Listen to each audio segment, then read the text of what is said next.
the cameras flashed, the crowd froze, and just like that, Hollywood had a new obsession. It really is the ultimate modern phenomenon, isn't it? Like, Yeah.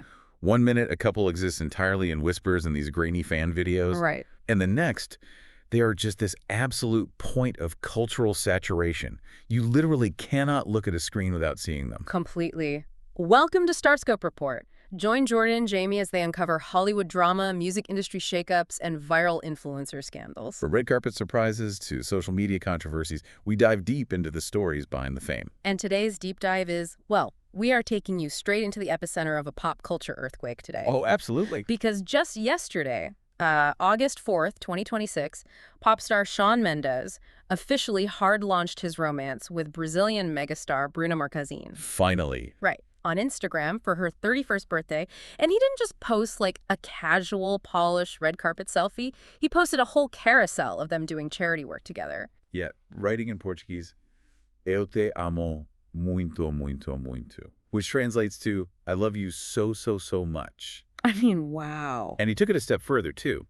He called her a light and a mother, to every room she enters, stating outright that she has completely changed his life. It's so intense. It is. It's a bold, incredibly vulnerable public declaration that, completely recontextualizes his public image right now. It really does. And I want you, listening to this right now, to think about the last time you were totally, completely invested in a celebrity couple.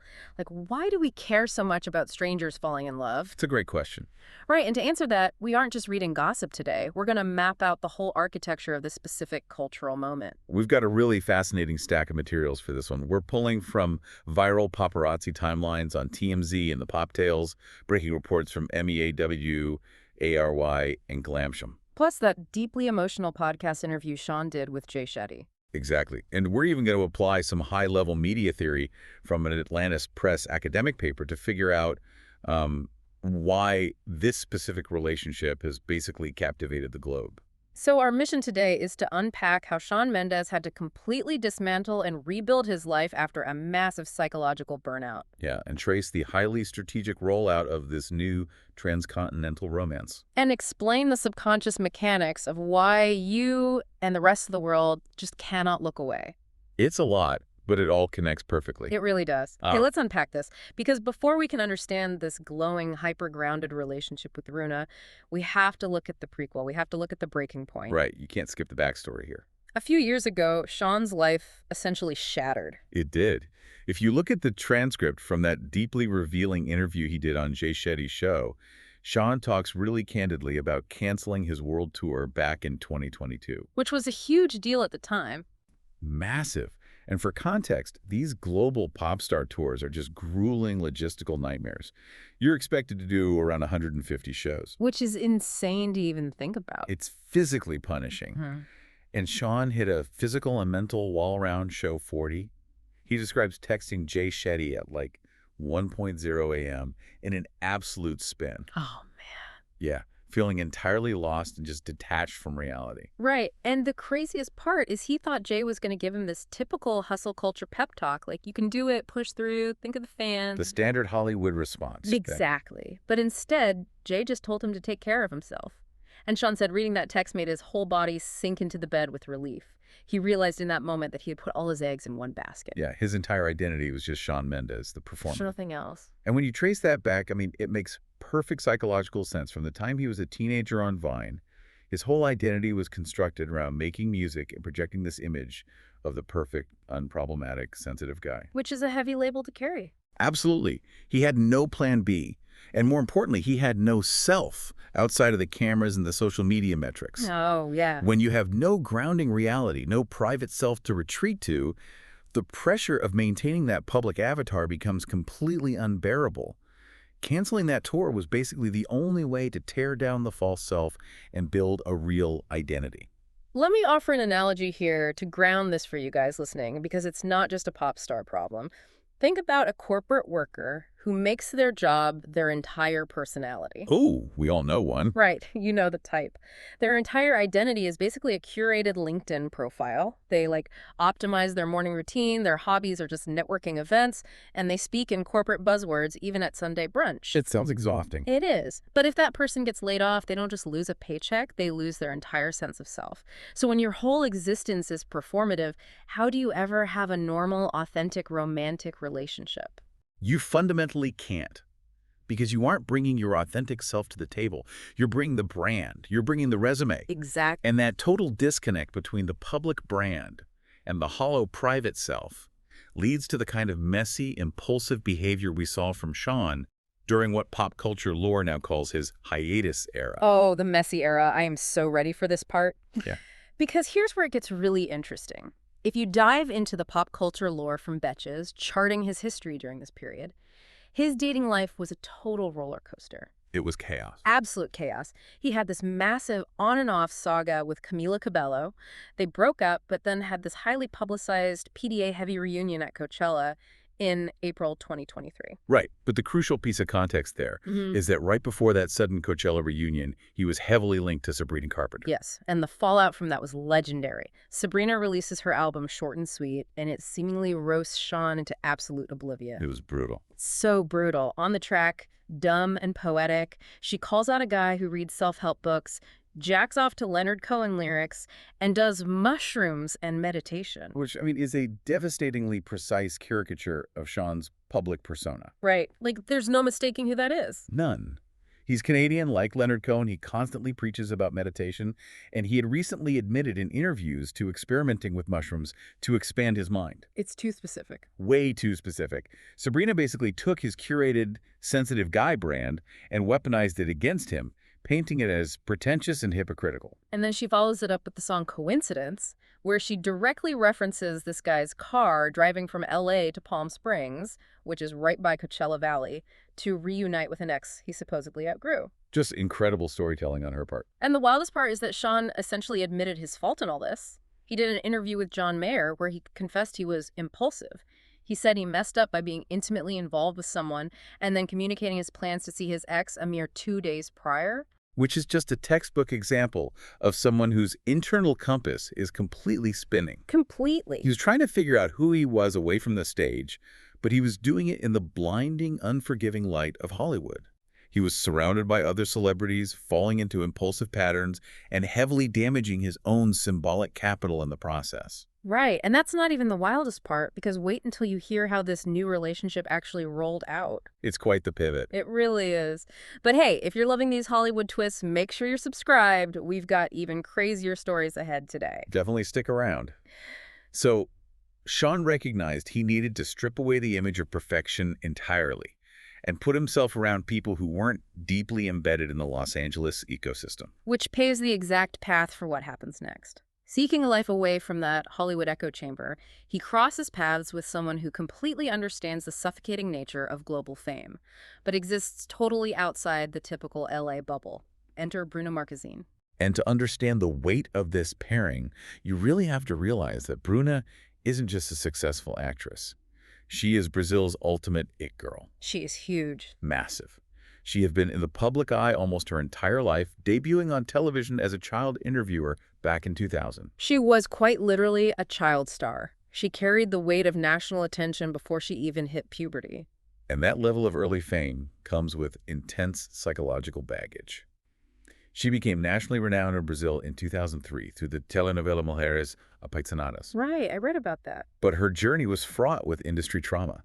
In 2012, while playing a highly visible character in Salve Jorge, she dealt with extreme objectification of her body by the media and the public. That is so tough, especially at that age. It is.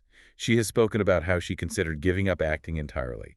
She battled severe body image disorders and depression, fueled by relentless online commentary. Wow. What ultimately saved her was a support network of veteran actresses who stepped in and helped her navigate the toxic media landscape. So she deeply personally understands the exact kind of burnout, media pressure, and mental health struggles that Sean just went through. She knows exactly what it's like to have the public dictate your identity. Exactly. They share this profound, unspoken parallel in their experiences with the dark side of fame. And despite all that, Bruna has only continued to rise. She really has. She recently crossed over into Hollywood, starring as Jenny Cord in the DC Universe film Blue Beetle. Plus, she's no stranger to the absolute chaos of high-profile relationships.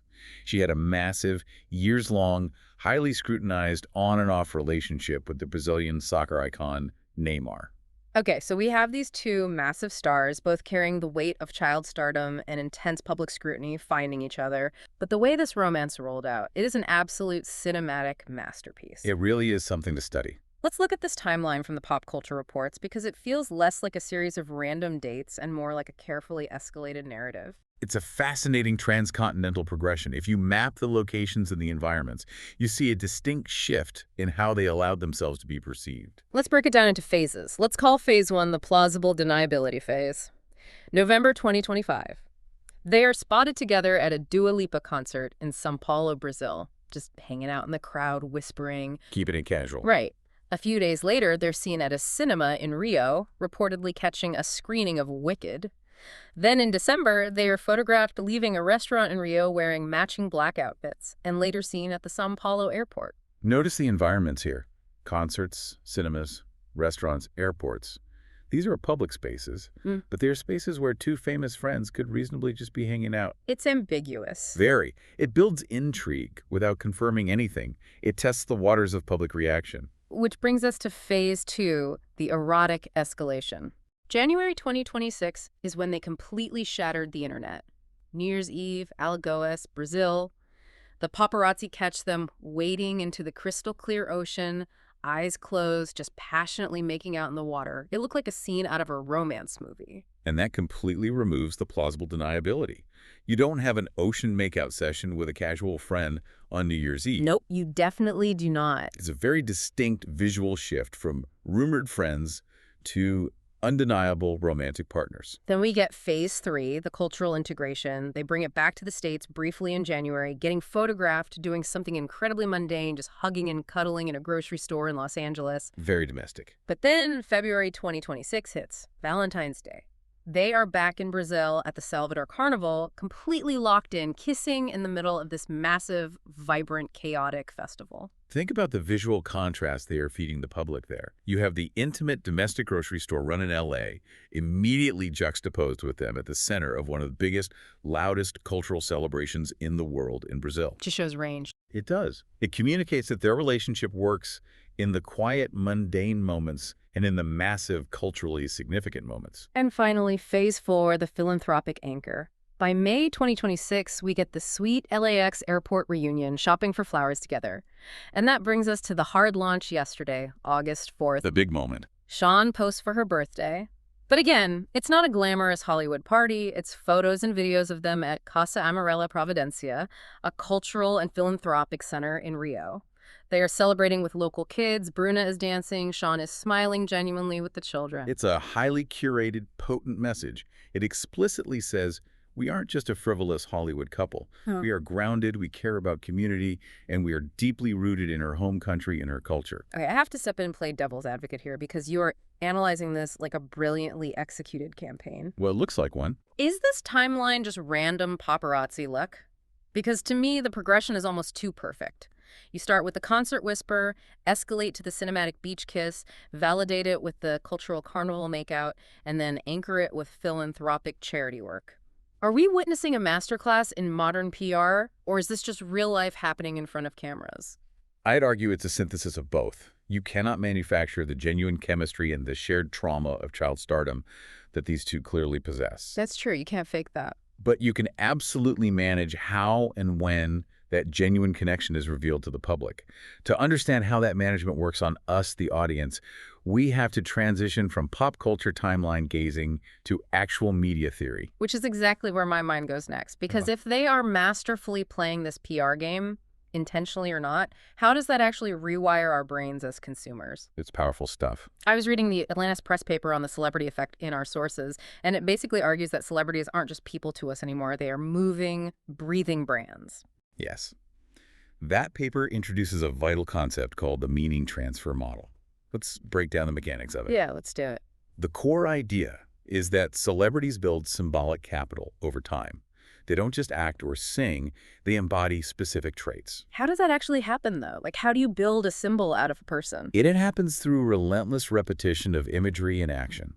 For example, Shawn Mendes spends years playing acoustic guitar alone in quiet rooms, talking about meditation and writing ballads. Right. Over time, our brains subconsciously link Shawn to the concepts of sensitivity, vulnerability, and introspection.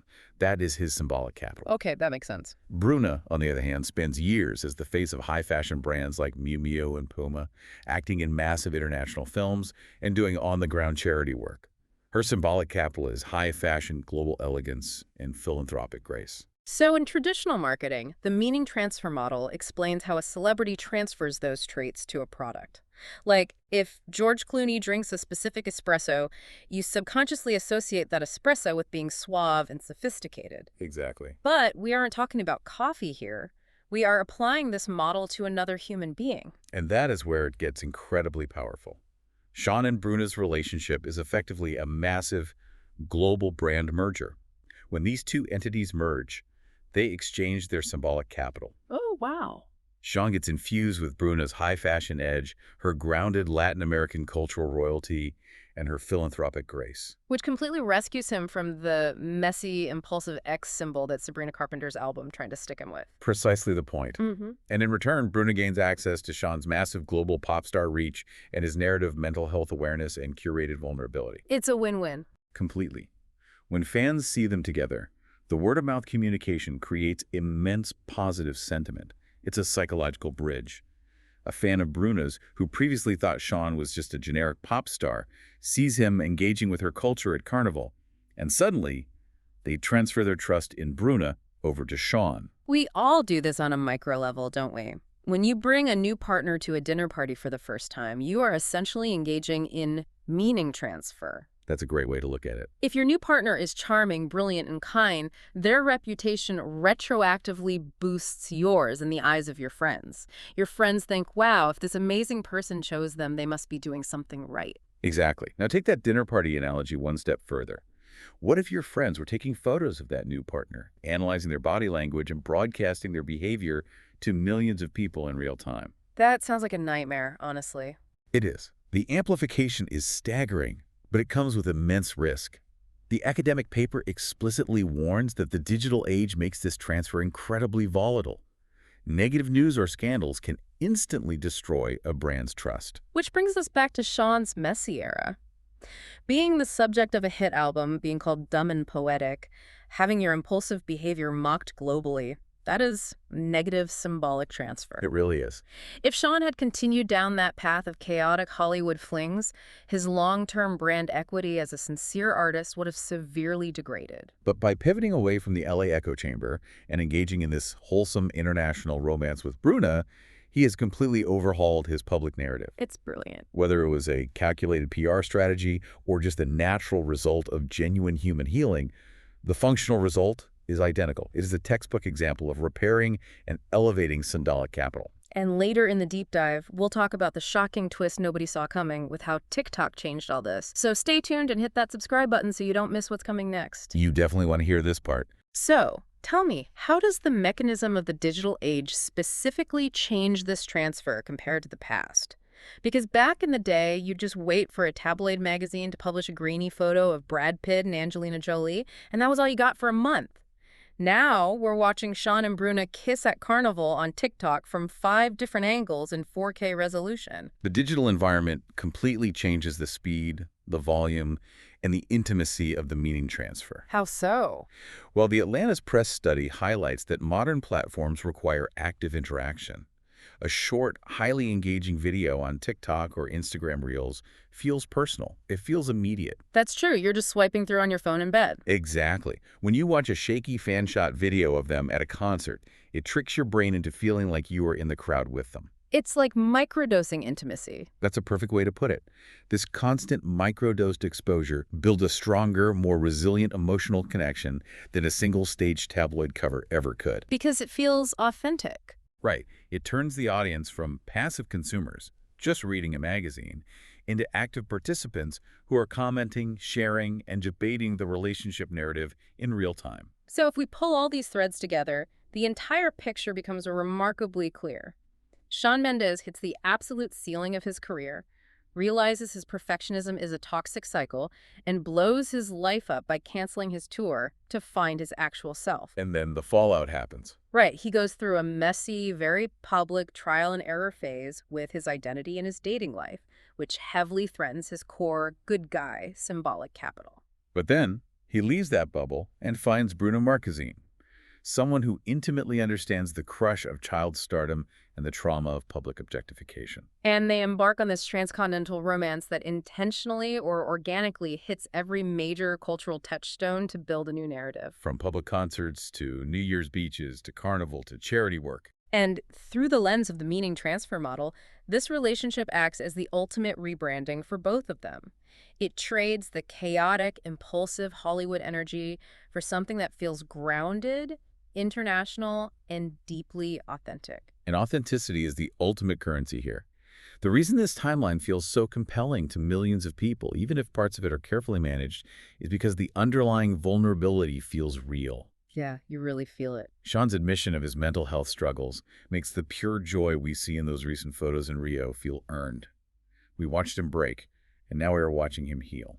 So, what does this all mean for you listening?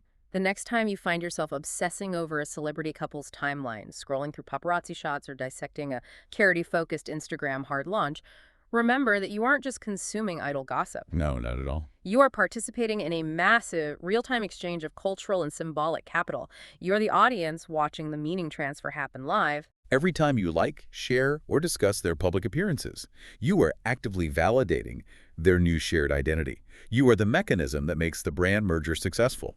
Which leaves us with a provocative thought for you to mull over today. If celebrity relationships are effectively massive brand mergers, what does this growing trend of the unpolished, authentic, soft launch say about us as consumers? It's a great question to ask. Think about it. We used to want our stars to be untouchable, mysterious deities draped in diamonds on a red carpet. We wanted perfection. But now we want them sweaty at a street carnival, or playing with kids at a local charity, or writing messy, emotional paragraphs about their mental health on Instagram. Are we finally moving past the era of the flawless, untouchable superstar into an era where vulnerability, healing, and even past messiness are the ultimate cultural currencies? It's a profound shift in appetite. We are moving from aspiring to perfection to demanding emotional reality. And that changes the entire landscape of what it means to be famous today. Keep questioning the media you consume. Look for the underlying symbols, and remember that sometimes a viral picture of two people kissing in the ocean is a lot more than just a picture. You've been listening to Starscope Report, where Jordan and Jamie uncover the stories shaping Hollywood, music, and pop culture. Thanks for tuning in, and don't forget to subscribe for more stories that keep the stars shining.